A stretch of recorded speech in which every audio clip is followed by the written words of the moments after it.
আসসালামু আলাইকুম বন্ধুরা, আমি আদনান সামি আপনাদের সাথে আছি। আজকে আমি আপনাদের শিখাবো আপনারা কীভাবে আপনাদের জীবনে ইংলিশ শিখতে পারবেন খুব সহজেই। তো দেরি কিসের, চলুন শুরু করা যাক। Okay, let's go. Number 1, listen English.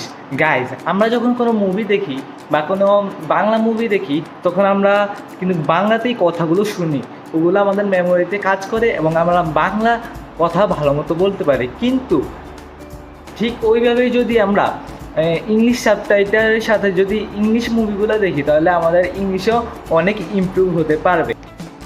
আপনারা সবসময় ট্রাই করবেন ইংলিশ সাবটাইটেলের সঙ্গে। Number 2, try to learn English new words.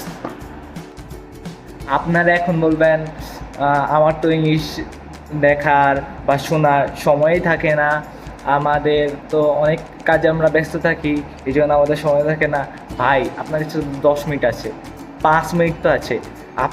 আপনারা দিনে যদি 5টা করে নতুন ওয়ার্ড শিখতে পারেন, আপনারা সপ্তাহে 35টা নতুন ওয়ার্ড শিখতে পারবেন। আপনারা একবার ইমেজিন করে দেখেছেন আপনারা কতটা ইমপ্রুভ হতে পারছেন এর জন্য।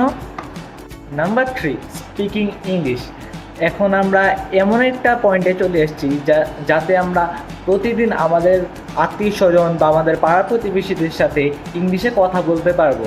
এটা এই পুরো ভিডিওর মূল পয়েন্ট, কারণ এটাই সেই পয়েন্ট যেটাতে আমরা ইংলিশ কথা বলতে পারদর্শী হতে পারবো।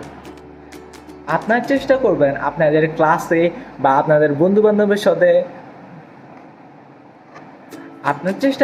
আপনাদের ক্লাসে বন্ধুবান্ধবের সাথে, আপনাদের পাড়া প্রতিবেশীদের সাথে প্রতিদিন নিয়মিত ইংলিশে বলার চেষ্টা করবেন। কারণ এতে কী হবে জানেন, এতে আপনার ভয়টা কাটবে। এখন অনেকেই বলবে ভাই আমি তো এই ইংলিশ বলতে অনেক লজ্জা পাই, শরম পাই, কিন্তু আপনারা যদি এগুলা না শিখেন তাহলে আপনারা কখনোই ইংলিশ শিখতে পারবেন না।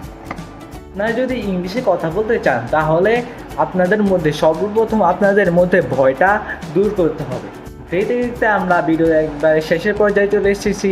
আপনাদের কাছে যদি এই ভিডিওটা ভালো লেগে থাকে বা একটু প্রয়োজনীয় মনে হয়ে থাকে, আমার ভিডিওটা বন্ধুদের সাথে শেয়ার করবেন যেন তারাই এই ইংলিশকে আয়ত্ত করতে পারে। আমাদের মধ্যে অনেকে আছে যারা ইংলিশ পারে না, তাদের সাথে শেয়ার করবেন। এবং টাটা, দেখা হবে পরবর্তী ভিডিওতে। আসসালামু আলাইকুম।